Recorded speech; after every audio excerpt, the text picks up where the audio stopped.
জুৰিয়া উন্নয়ন খণ্ডৰ অন্তৰ্গত মাহাগুৰি গাঁও পঞ্চায়তৰ আঞ্চলিক পঞ্চায়তৰ সদস্য সুৰিয়া খাতুনৰ বিৰুদ্ধে ৰাস্তাৰ ধন আত্মসাৎ কৰা ৰাজহুৱা অভিযোগ উত্থাপিত হৈছে। মই আমাৰ ভিডিঅ' জাৰ্নেলিষ্টে দেখুৱাব এইখন ৰাস্তা।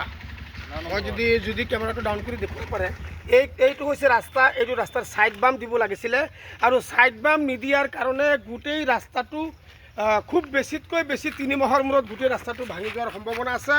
আৰু এনেকৈ যদি ৰাস্তা ভাঙিয়েই যায়, আঁচনি অনুসৰি এই ৰাস্তাটো 7 লাখ টকাৰ আঁচনি ধৰা হৈছে আৰু জুৰিয়া ব্লকৰ পৰা এই টকা চেংচন কৰিছে। CC ব্লকৰ নামত 105 মিটাৰ ৰাস্তা সম্পন্ন কৰিব লাগে। আঁচনি অনুসৰি দেখা গৈছে 105 মিটাৰ ৰাস্তা কেৱল মাত্ৰ CC ব্লকৰ ইটাৰ টুকুৰাবিলাক দি যেনে তেনে লেপন দি পেলাই ৰাস্তাটো সামৰণি মাৰিছে আৰু ইতিমধ্যে ৰাইজে প্ৰতিবাদ কৰিছে।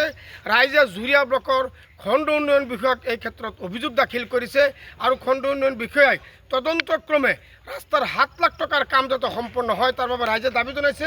ইয়াত আমি এই ৰাস্তাৰ কাষত বহুতি স্থাপন কৰা কেইজনমান ব্যক্তি মই আমাৰ ভিডিঅ' জাৰ্নেলিষ্টে দেখুৱাব আৰু মই এজনৰ পৰা জানিব বিচাৰিম আচলতে ৰাস্তাটো 7 লাখ টকা আঁচনি আহিছে।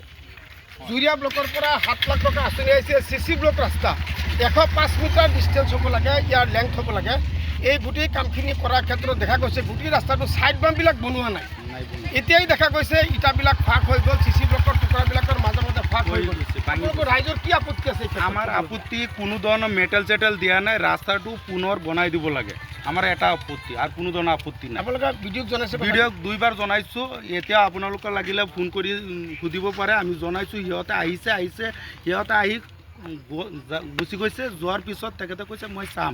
এতিয়ালৈকে কোনো ধৰণৰ একশ্যন লোৱা নাই। হয়, খণ্ড উন্নয়ন বিষয়াক ইতিমধ্যে ৰাজহুৱা ফালৰ পৰা জনোৱা হৈছে যদিও খণ্ড উন্নয়ন বিষয়াই এই ৰাস্তাটোৰ ক্ষেত্ৰত তদন্ত কৰিব লাগে আৰু উপযুক্তভাৱে চৰকাৰী ধন যাতে ব্যয় হয়, ৰাইজৰ সুবিধাৰ্থে যাতে কামখিনি সম্পন্ন হয় তাৰ বাবে ৰাইজে দাবী জনাইছে। যদিও মই পুনৰ কৈছোঁ যে জুৰিয়া উন্নয়ন খণ্ডৰ অন্তৰ্গত মাহাগুৰি আঞ্চলিক পঞ্চায়তৰ সদস্য সুৰিয়া খাতুনৰ বিৰুদ্ধে এইখন ৰাস্তাৰ কামৰ ক্ষেত্ৰত ধন আত্মসাৎ কৰাৰ অভিযোগ উত্থাপিত কৰিছে ৰাইজে।